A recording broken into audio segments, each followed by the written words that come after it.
अस्सलाम वालेकुम। आज हम बच्चों फर्स्ट ईयर का नेक्स्ट टॉपिक देखेंगे। चैप्टर नंबर 12 का नेक्स्ट टॉपिक है सल्फर के बारे में पढ़ेंगे। सल्फर की फिजिकल प्रॉपर्टी देखेंगे, रिएक्टिविटी देखेंगे, फिर ऑक्सीडेशन स्टेट ऑफ सल्फर देखेंगे। ठीक है, तो सबसे पहले अगर आप यहाँ पे सल्फर देखो तो सल्फर किस ग्रुप से बिलोंग करता है बच्चों? ग्रुप 16 से। ठीक है, यानी ग्रुप 6A से बिलोंग करता है, यानी इसके आखिरी शेल में कितने इलेक्ट्रॉन्स होंगे बच्चों? 6 इलेक्ट्रॉन्स होंगे। सल्फर जिस ग्रुप से बिलोंग करता है इसको हम क्या बोलते हैं? इसको हम चाल्कोजेन फैमिली बोलते हैं। ठीक है, तो ये सारा हमने पहले भी पढ़ा हुआ है। फिजिकल प्रॉपर्टीज ऑफ सल्फर बच्चों 12.4 टेबल में मेंशन है। वहाँ भी आपको सल्फर का रिलेटिव एटॉमिक मास बताया हुआ है, फिजिकल अपीयरेंस है, इलेक्ट्रॉनिक कन्फिग्रेशन है, मेल्टिंग पॉइंट है, बॉइलिंग पॉइंट है, इसके अलावा इलेक्ट्रोनेगेटिविटी है, इलेक्ट्रॉन एफिनिटी है, डेंसिटी, ये सब कुछ मेंशन है।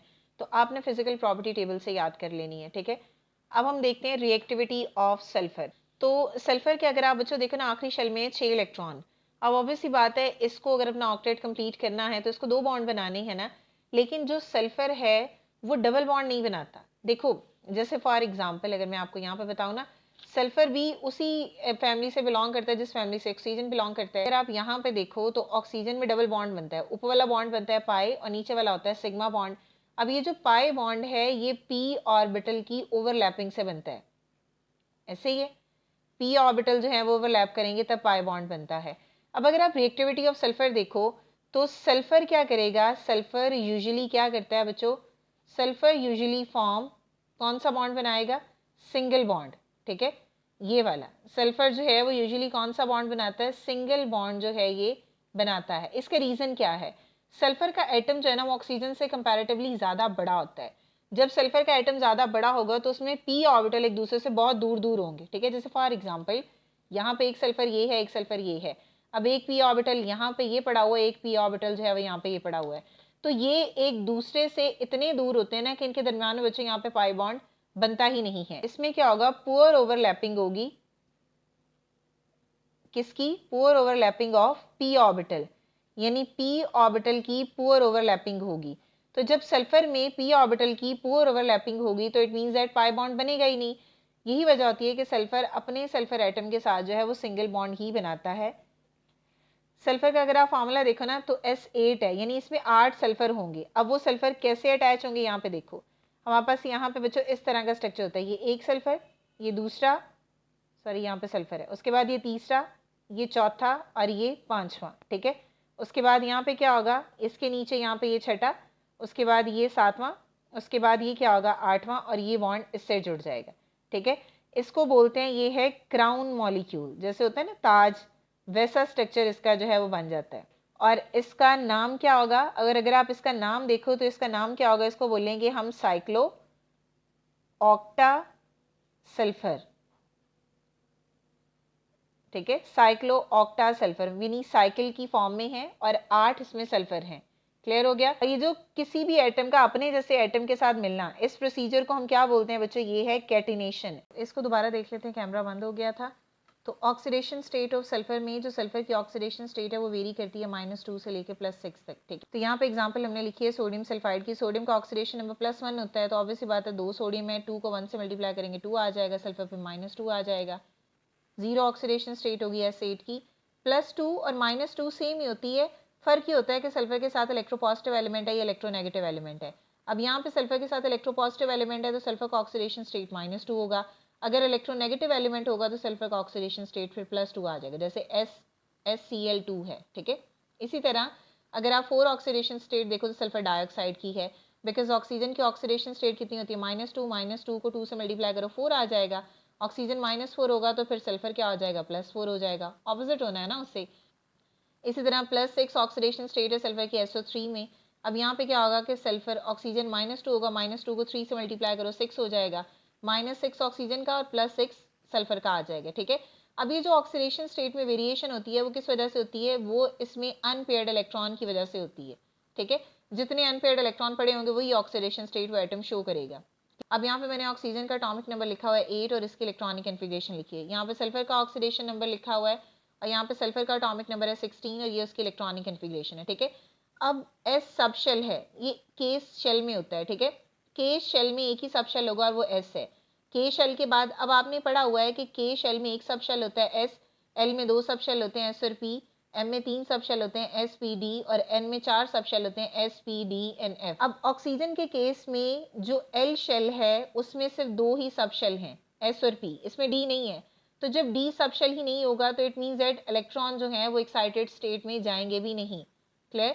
तो ऑक्सीजन एटम की अगर हम ग्राउंड स्टेट की इलेक्ट्रॉनिक कन्फिग्रेशन देखें तो ग्राउंड स्टेट में हमने लास्ट वाले शेल को ही एक्सप्लेन करना है। तो लास्ट शेल में 2 सब शेल हैं, 2s2 और 2p4, वो हमने यहाँ पे लिख लिया। ठीक है, अब s की एक ही ओरिएंटेशन होती है, p की 3 ओरिएंटेशन होती है, px, py एंड pz।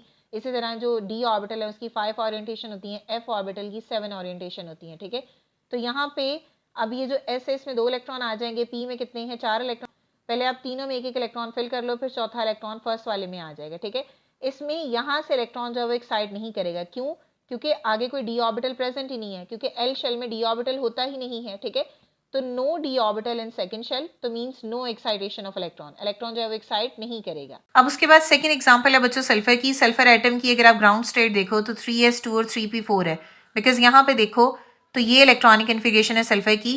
के शेल में एक ही सब शेल आएगा s, एल में 2 सब शेल आएंगे s और p, और d में 3 सब शेल होंगे s, p एंड d। ठीक है, अब ऑब्वियसली बात है इसका डी सब शेल यहाँ से खाली है, लेकिन कम से कम है तो सही ना, क्योंकि हमने पढ़ा हुआ है कि एम में 3 सब शेल होते हैं एस पी डी। तो सल्फर की हम लास्ट शेल की इलेक्ट्रॉनिक कन्फिग्रेशन देखेंगे, वो क्या है 3s2 और 3p4, वो यहाँ पे हमने लिख लिया। ठीक है, अब एम शेल में डी सब शेल होता है तो बेशक वो एम्प्टी है, हम यहाँ पे लिख देंगे।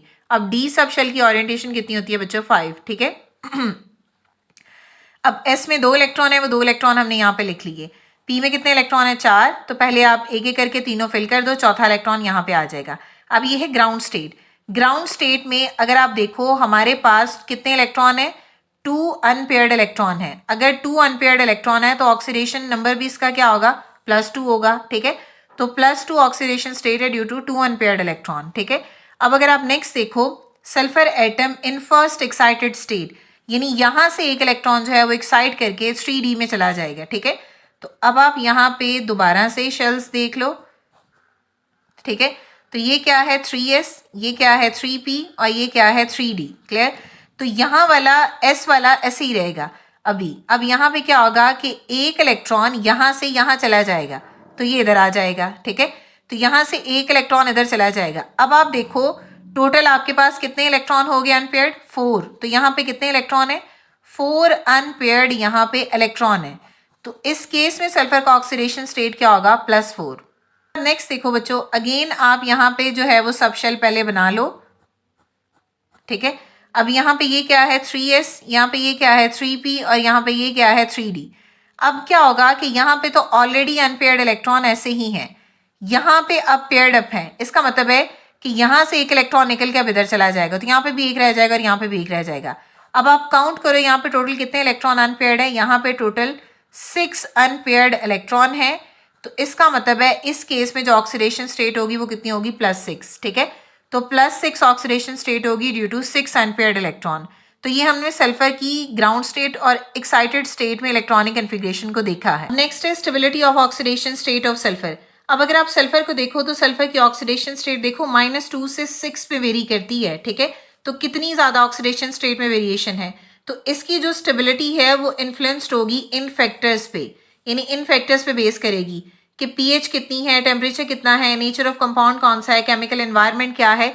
इस कंडीशन पे सल्फर की स्टेबिलिटी बेस करेगी। अब हम ये सारे फैक्टर्स को 1 बाय 1 करके पढ़ते हैं।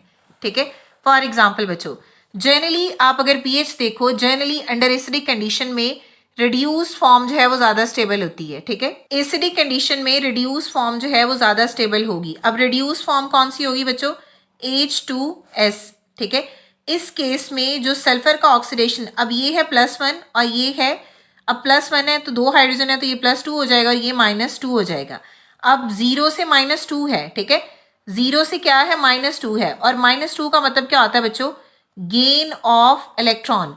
और गेन ऑफ इलेक्ट्रॉन क्या होता है, रिडक्शन। एसिडिक कंडीशन में रिड्यूस फॉर्म में ज्यादा सल्फर जो है वो स्टेबल होगी। एग्जांपल हमारे पास H2S। ठीक है, और इसी तरह अगर अंडर बेसिक कंडीशन हो या न्यूट्रल कंडीशन हो तो ऑक्सीडाइज फॉर्म ज्यादा स्टेबल होती है, जैसे फॉर एग्जांपल SO4 2-। ठीक है, अब ऑक्सीडाइज फॉर्म देखो यहाँ पे, इस कंडीशन में सल्फर का तो पहले ऑक्सीडेशन नंबर हमें निकालना पड़ना है, तो ऐसा करते हैं पहले यहाँ पे इसको हल कर लेते हैं। तो ये क्या होगा, SO4 ऊपर जो भी वैल्यू लिखी होती है वो यहाँ आ जाती है रेडिकल में। अगर ना कुछ लिखा हो तो वो इक्वल के बाद 0 आ जाता है, जो यहाँ अगर लिखा हो तो वो इक्वल के बाद वैल्यू आ जाती है, ठीक है।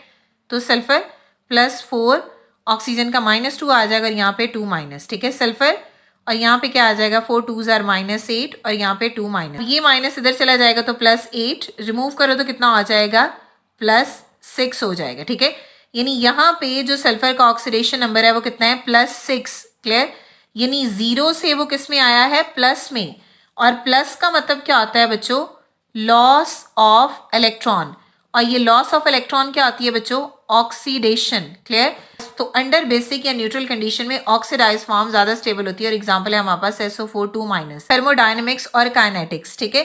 तो थर्मोडायनेमिक्स में जो सल्फर ट्राइऑक्साइड है वो ज्यादा स्टेबल प्रोडक्ट बनाती है और काइनेटिक्स के अकॉर्डिंग जो सल्फर डाइऑक्साइड है वो ज्यादा स्टेबल प्रोडक्ट बनाएगी। ऐसे क्यों है, देखो थर्मोडायनेमिकली SO3 जो है वो ज्यादा स्टेबल प्रोडक्ट बनाएगी और SO3 में अगर आप ऑक्सीडेशन स्टेट सल्फर का देखो ना तो यहाँ पे -2 है और 3 को करो तो 3 2s are -6 आ जाएगा और ये +6 आ जाएगा, ठीक है।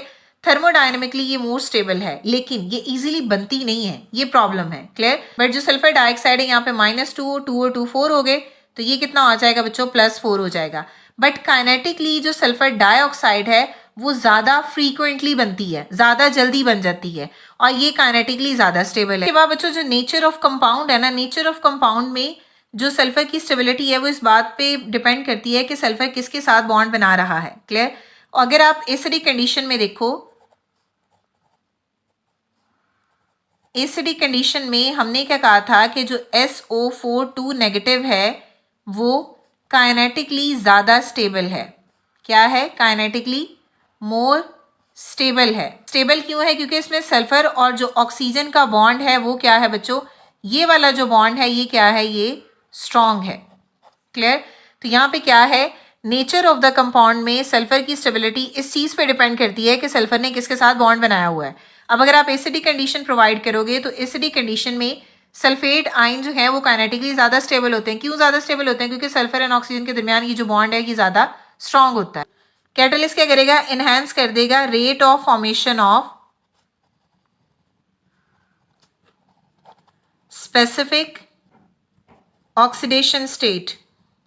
हमने पढ़ा हुआ है कि वनेडियम पेंटाऑक्साइड कैटलिस्ट है जो कि कांटेक्ट प्रोसीजर में यानी सल्फ्यूरिक एसिड को बनाने के लिए इस्तेमाल होता है।